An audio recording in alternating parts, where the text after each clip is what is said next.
राधे राधे। जय श्री कृष्णा। जय माता दी। आप सभी भक्तों को माघ मास गुप्त नवरात्रि की हार्दिक शुभकामनाएं। आज माघ मास गुप्त नवरात्रि की अष्टमी तिथि है और अष्टमी तिथि के दिन माता बगलामुखी की पूजा की जाती है। आज दिनांक 5 फरवरी 2025 दिन बुधवार है। आज अष्टमी की तिथि के दिन माता बगलामुखी की पूजा करने का विधान है और पूजा के साथ साथ कथा का श्रवण करना बहुत ही महत्वपूर्ण माना जाता है।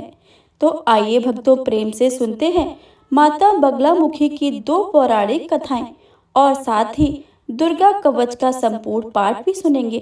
तो प्रेम से बोलिए माता बगलामुखी की जय। एक बार सतयुग में अचानक ही महाविनाश उत्पन्न करने हेतु भयंकर तूफान उत्पन्न हुआ। इसके कारण संपूर्ण विश्व नष्ट होने लगा और चारों ओर हाहाकार मच गया। प्राणियों के प्राण संकट में पड़ गए तथा संसार की रक्षा करना असंभव हो गया। यह तूफान सब कुछ नष्ट भ्रष्ट करता हुआ आगे बढ़ता जा रहा था। इसे देखकर भगवान नारायण चिंतित हो गए। इस समस्या का हल न पाकर वह भगवान शिव को स्मरण करने लगे। तब स्वयं भगवान शिव ने कहा कि शक्ति के अतिरिक्त अन्य कोई इस विनाश को रोक नहीं सकता है, अतः आप उनकी शरण में जाएं, तब से उन्हें प्रसन्न करें। यह सब सुनकर भगवान नारायण ने हरिद्रा सरोवर के निकट पहुंचकर कठोर तप किया। भगवान विष्णु ने भगवती महात्रिपुर सुंदरी का आवाहन किया। ह्रीम बीज मंत्र से शुरू किया, लेकिन ऐसा करते करते समय अंतराल में उनके मुख से ह्रीम की जगह ह्रीम निकलने लगा। इस कारण महात्रिपुर सुंदरी प्रसन्न हुई तो लेकिन भगवती बगलामुखी रूप से सौराष्ट्र क्षेत्र में प्रकट हुई। उस समय भगवती पीतांबर वर्ण की थी और पूर्ण रूप से पीले वस्त्र और आभूषण धारण किए हुए थी। इस कारण महादेवी को पीतांबरा माँ कहा जाता है। एक मत के अनुसार भगवती महात्रिपुर सुंदरी जब बगलामुखी के रूप में प्रकट हुई तो वह हरिद्रा झील में जल क्रीड़ा करने लगी और उसी कारण से उन्हें पीतांबर या महापीतांबरा देवी भी कहा गया है। महापीतांबरा स्वरूप देवी के हृदय से दिव्य तेज उत्पन्न हुआ, जिससे वह भयंकर तूफान थम गया। जिस समय भगवती असुर का संहार करने के लिए क्रोधित हुई, तब उन्होंने भगवती के क्रोध को जानकर ब्रह्मा विष्णु महेश रुद्र और सदाशिव का पंच अस्त्रों के रूप में आवाहन किया। तब भगवती भयानक रूप धारण करके आसुरी बंगला के रूप में प्रकट हुई और पंच अस्त्रों ब्रह्मा विष्णु महेश रुद्र और सदाशिव को पकड़कर अपने कमला आसन पर बैठा गई। समय अंतराल में इन्हीं पंच अस्त्रों के कमला आसन को पंच प्रेत आसन की संज्ञा दी गई। इसी आसन पर विराजमान होकर महादेवी ने कलल नामक असुर की जीभा पकड़कर वज्र की एक ही प्रहार पर संहार कर दिया। उस समय स्वयं ही असुर की समस्त शक्तियों को छीनकर उनकी आसुरी रूप में प्रकट होकर भगवती असुर मार पंच प्रेत आसन वाली भगवती असुरी बगलामुखी कहलाई।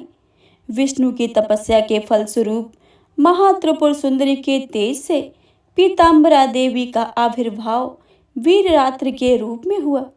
जब सूर्य मकर राशि में होने पर मंगलवार के दिन चतुर्दशी हो और उसी दिन मकर कुल नक्षत्र पड़े तो उसे वीररात्रि कहा जाता है।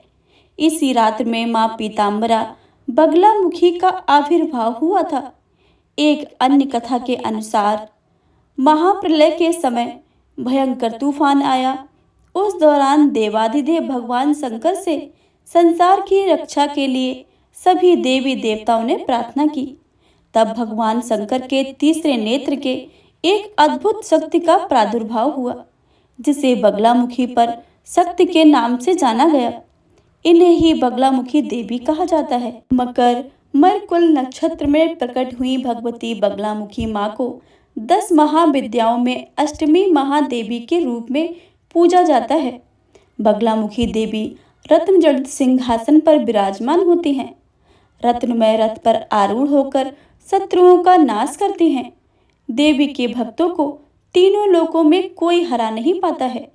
वह जीवन के हर क्षेत्र में सफलता पाता है। पीले फूल और नारियल चढ़ाने से देवी प्रसन्न हो जाती हैं। देवी को पीली हल्दी के ढेर पर दीपदान करने व पीला वस्त्र चढ़ाने से बड़ी बाधा नष्ट हो जाती है। बगलामुखी देवी के मंत्रों से दुखों का नाश होता है। देवी बगलामुखी को वीररात्रि भी कहा जाता है, क्योंकि देवी स्वयं ब्रह्मास्त्र रूपिणी हैं। इनके शिव को महारुद्र कहा जाता है, इसीलिए देवी सिद्ध विद्या हैं। तांत्रिक इन्हें स्तवन का देवी मानते हैं। गृहस्थों के लिए समस्त प्रकार के संशयों का शमन करने वाली हैं। देवी राजयोग की देवी हैं। अस्ता शस्ता इनके अधीन है, इसलिए नेता भी इनकी शरण में आते हैं। देवी कल्याण की देवी हैं। इनको अन्याय पसंद नहीं है। यह न्याय की देवी हैं। अधर्म पाप और अनुचित कामना इनको जना भी पसंद नहीं है।